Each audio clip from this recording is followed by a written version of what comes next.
Assalamualaikum warahmatullahi wabarakatuh. Perkenalkan, nama saya Novita Tabita Siropang. Kali ini saya akan menjelaskan tentang bentuk-bentuk kata. Bentuk kata. 1. Nomina atau kata benda.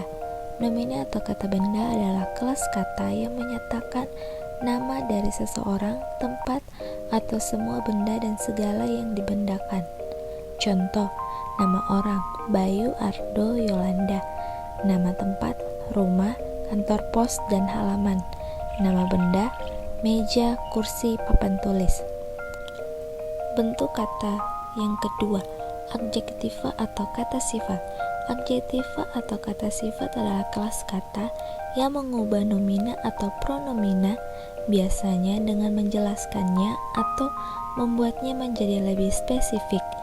Kata sifat dapat menerangkan kuantitas, kecukupan, urutan, kualitas, maupun penekanan suatu kata. Contoh, keras, jauh, dan kaya. Bentuk kata yang ketiga, kata kerja. Verba atau kata kerja adalah kelas kata yang menyatakan suatu tindakan, keberadaan, pengalaman, atau pengertian dinamis lainnya. Jenis kata ini umumnya menjadi predikat dalam suatu frasa atau kalimat.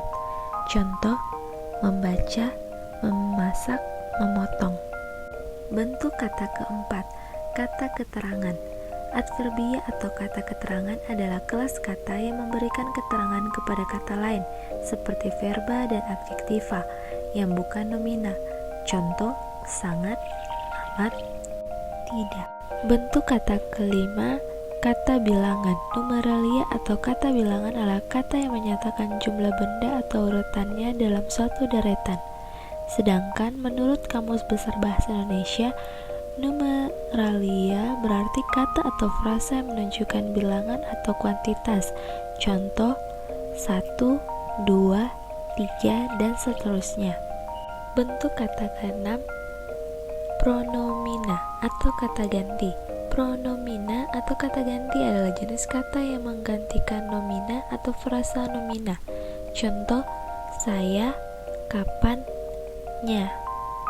Bentuk kata yang ketujuh, kata tugas. Kata tugas adalah kelompok kata yang mengandung sedikit atau sama sekali tidak mengandung makna leksikal atau memiliki makna yang ambigu, yang terutama menyatakan hubungan gramatikal dengan kata-kata lainnya dan tidak dapat bergabung dengan afiks dengan kata lain, tidak dapat terrefleksi atau terderivasi.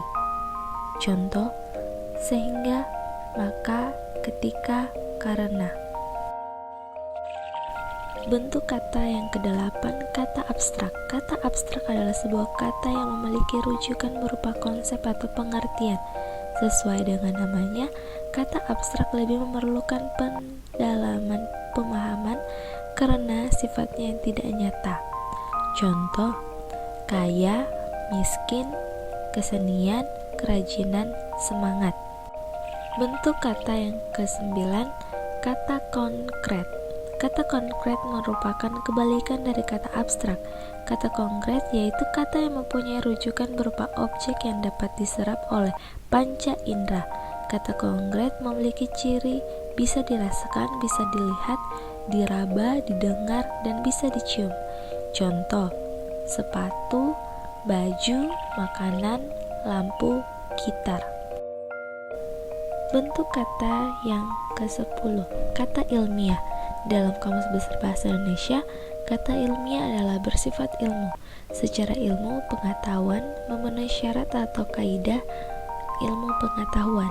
Contoh, analogi, apresiasi, diafragma, dedikasi. Bentuk kata yang ke-11, kata umum. Kata umum merupakan kata-kata yang memiliki makna dan cakupan pemakaian yang lebih luas. Contoh, buah, warna, pakaian, sayur. Bentuk kata yang ke-12, kata denotatif. Denotatif merupakan suatu pengertian yang dikandung sebuah kata secara objektif. Maka, denotatif adalah makna yang sesuai dengan apa adanya. Contohnya adalah kambing hitam. yang bermakna sebenarnya, yaitu kambing berwarna hitam. Bentuk kata yang ke-13, kata konotatif. Konotatif adalah kata yang mengandung arti tidak sebenarnya dan biasanya berupa kiasan. Contohnya, kutu buku, artinya adalah orang yang gemar membaca buku. Bentuk kata yang ke-14, kata populer. Kata populer merupakan perkataan yang sudah biasa digunakan oleh seluruh lapisan masyarakat. Kata populer terdiri dari kata-kata yang mudah dipahami oleh semua orang tanpa harus ditelaah lagi arti atau maknanya. Contoh, keuangan, petunjuk, produk.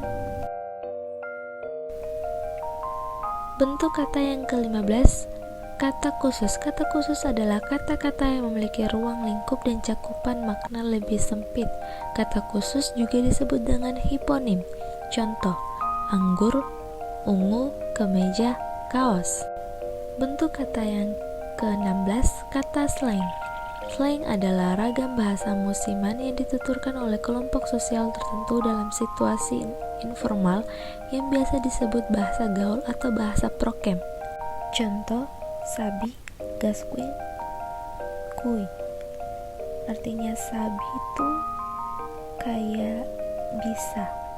Bentuk kata yang ke-17, kata jargon. Jargon adalah kosakata khusus yang dipergunakan di bidang kehidupan atau lingkungan tertentu. Jargon biasanya tidak dipahami oleh orang dari bidang kehidupan yang lain. Contoh, peserta didik adalah istilah yang dipopulerkan Kementerian Pendidikan. Bentuk kata yang ke-18, kata prokem. Bahasa prokem adalah ragam bahasa Indonesia Tabako yang lazim digunakan di wilayah Jakarta pada tahun 1970-an. Seiring berjalannya waktu, bahasa prokem yang berasal dari Jakarta ini mulai menyebar dan digunakan di banyak daerah lain di seluruh Indonesia. Contoh, seperti kata aku dan kamu menjadi gue dan lo. Bentuk kata yang ke-19, kata homograf. Homograf merupakan istilah untuk menyatakan kata yang ejaannya sama tetapi pelafalannya berbeda. Contoh homograf antara lain, teras atau inti kayu atau bagian rumah, apel atau buah atau kumpul. Bentuk kata yang ke-20, kata sinonim. Sinonim adalah persamaan kata. Berdasarkan Kamus Besar Bahasa Indonesia atau KBBI, sinonim diartikan sebagai bentuk bahasa yang maknanya mirip atau sama dengan bentuk bahasa lain. Contoh kata sinonim misalnya, kredit sama dengan mencicil, berdusta sama dengan berbohong, rajin sama dengan giat, haus sama dengan dahaga, baju sama dengan pakaian. Bentuk kata yang ke-21, kata antonim. Antonim adalah hubungan sematik antara dua buah satuan ujaran yang maknanya menyatakan kebalikan, pertentangan, atau kontraks antara yang satu dengan yang lainnya. Contoh, asli, palsu, aktif, pasif, bersih, kotor, banyak, sedikit. Bentuk kata yang ke-22, kata homofon. Homofon adalah suatu kata yang memiliki pelafalan sama namun dengan tulisan dan arti yang berbeda. Contohnya dalam bahasa Indonesia antara lain jarum dengan jarum, serta rok dan rok. Bentuk kata yang ke-23, kata polisemi. Polisemi adalah kata yang maknanya berbeda dan ada banyak, namun masih ada hubungan antara makna-makna yang berlainan tersebut. Contoh, akar pohon di halaman rumahku hampir merusak bangunan. Atau akar dalam kalimat ini berarti bagian tumbuhan yang tertanam di dalam tanah. Bentuk kata yang ke-24, kata sinestesia. Sinestesia adalah proses perubahan makna yang terjadi sebagai akibat pertukaran tanggapan antara dua indera yang berbeda. Pada pasangan kata menatap tajam, misalnya, terjadi pertukaran fungsi indera penglihatan yang diwakili kata menatap dengan fungsi indera peraba yang diwakili kata tajam. Bentuk kata yang ke-25, kata penyoratif. Penyoratif adalah kata atau kalimat yang mengalami penurunan makna atau suatu kata yang memiliki makna baik dan positif mengalami penurunan menjadi kurang baik. Contoh, istri menjadi bini, kakek meninggal menjadi kakek mati, dan lain sebagainya. Bentuk kata yang ke-26, kata ameliorasi. Ameliorasi adalah perubahan makna suatu kata yang membuat kata tersebut menjadi lebih sopan, lebih halus dari kata yang digunakan sebelumnya. Contoh, buta menjadi tunanetra, gelandangan menjadi tunawisma. Bentuk kata yang ke-27, kata verba. Verba merupakan kelas kata yang dipakai untuk menyatakan suatu tindakan, pengalaman, pengertian dinamis, keberadaan, dan lain sebagainya. Verba digunakan sebagai predikat dalam sebuah kalimat atau frasa. Contoh, mengatur, mendarat, melebar, dan menyempit. Bentuk kata yang ke-28, kata majemuk. Kata majemuk atau kompositum adalah gabungan morfem dasar yang seluruhnya berstatus sebagai kata yang mempunyai pola fonologis, gramatikal, dan sematis yang khusus menurut kaidah bahasa yang bersangkutan. Contoh, rumah sakit, meja makan, kepala batu, keras hati. Bentuk kata yang ke-29, kata nominal, merupakan kalimat yang predikatnya berupa kata benda. Contoh, ibu saya adalah seorang guru. Bentuk kata yang ke-30, kata depan. Preposisi atau kata depan adalah kata yang merangkaikan kata-kata atau bagian kalimat dan biasanya diikuti oleh nomina atau pronomina. Contoh, dari, di, dengan, ke, oleh, pada, sejak, serta, dan tanpa. Bentuk kata yang ke-31, kata konjungsi. Kata konjungsi sambung, kata hubung, atau kata penghubung adalah partikel yang digunakan untuk menghubungkan dua satuan bahasa yang sederajat.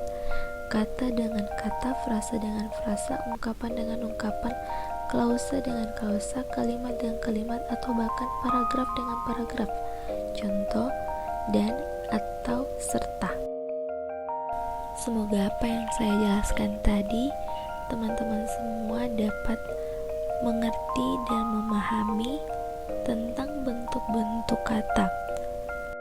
Mohon maaf apabila ada penulisan atau tutur kata saya yang kurang dimengerti, mohon dimaafkan. Sekian dari saya. Terima kasih. Wassalamualaikum warahmatullahi wabarakatuh.